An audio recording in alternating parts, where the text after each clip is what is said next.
I'm gonna tempt you with the meatballs, but I'm gonna start you with my cauliflower Alfredo mac and cheese. Come on over here. Okay? All right, so here's the deal. I've done this trick too. I love this trick. This is such a good trick. You have to, can I just tell you, you've heard it here first. Cauliflower is the new kale.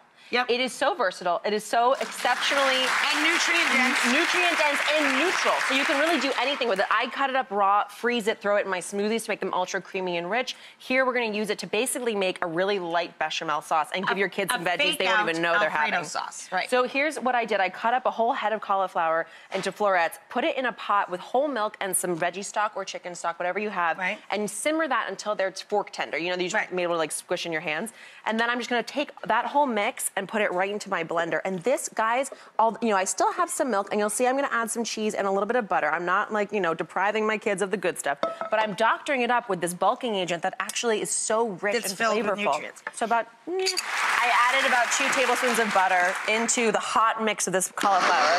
Give it a quick blend till it's nice and creamy. And see how rich and dense this becomes? Beautiful. And that's gonna come right over here. I've got 2 shallots here that I've been sauteing just to make them a little bit translucent. Thank you so much. And in comes our cheesy, buttery, delightful cauliflower blend. Yum. And in with this, I'm gonna mix about a cup of ricotta.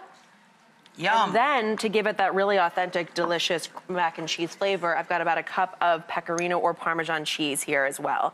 And you can go, the idea, you'll see where I'm going with this, but the idea for a lot of these recipes is just taking dishes that your kids already know and love and adding things that force them to try something new, because a lot of the time it's just the idea that they don't like it. It's not the actual flavor of it. Everyone loves mac and cheese. I think that you need to bulk up your kids' meals by hiding the vegetables, which is what we're doing here. Sometimes I show all them. else fails, lie to them. Oftentimes I'll do a mix, so I'll do pork and turkey, but here I'm just doing a quick turkey meatball. And to make sure, people say turkey, it's dry, I don't like it so much. One of the ways that I've done that really boosts up the moisture content is I'm gonna throw in some, again, veggies in here. Here we have cut up broccoli. Minced broccoli. The inspiration for this was sort of a broccoli cheese ball kind of thing. I've got, again, a little bit of parm coming in here. I've got some panko breadcrumbs again.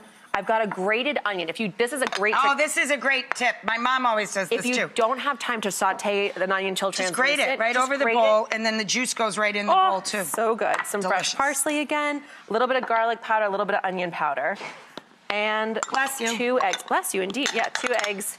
Just keep it moist. That's the thing, is when you're working with turkey, you really do want, and a little bit of Worcestershire sauce. This is the secret sauce right here. I love Worcestershire. Okay, I'll go a little bit more. Okay, and then mix it together. Here, look. Oh, mix it together, and then you use a scoop, and it looks like this. Rachel really wants to eat these meatballs. One of the things I hear from moms all the time is kids who love to have their chocolate milk or their juice or whatever, and they really feel like they're getting the sugar bomb. So I do these homemade sodas. So simple, guys. You can use frozen fruit if you don't have fresh fruit on hand, but I'm gonna show you how to make my raspberry lime. You can do a great orange blackberry I love, papaya lime. Oh my God, you were talking about children and sodas, and I looked down and I thought this was liquor. Woo! I'm like, is this maple syrup? My God. I need to wear my glasses on television now. All right, so I have raspberries, lime juice, and then lime juice. Okay. Because the lime juice obviously can be a little bit tart. I add a little bit of maple syrup or honey, whichever you like, or bourbon, depending on who's drinking. And we just a little squish of honey bear. Yeah, fine. Oh, it was one or the other. I put both in. You know what? You're all sweeter. Those kids will be hopped up just at my house. Just a little sweet, a little extra sweet for us. Okay. And because obviously raspberries have those little pesky seeds in them, I throw it through a strainer quickly if your kids are gonna care about that. Right. If not, don't worry. And then here's how we're gonna do. We're gonna take, this is blackberry and orange. This is our raspberry lime.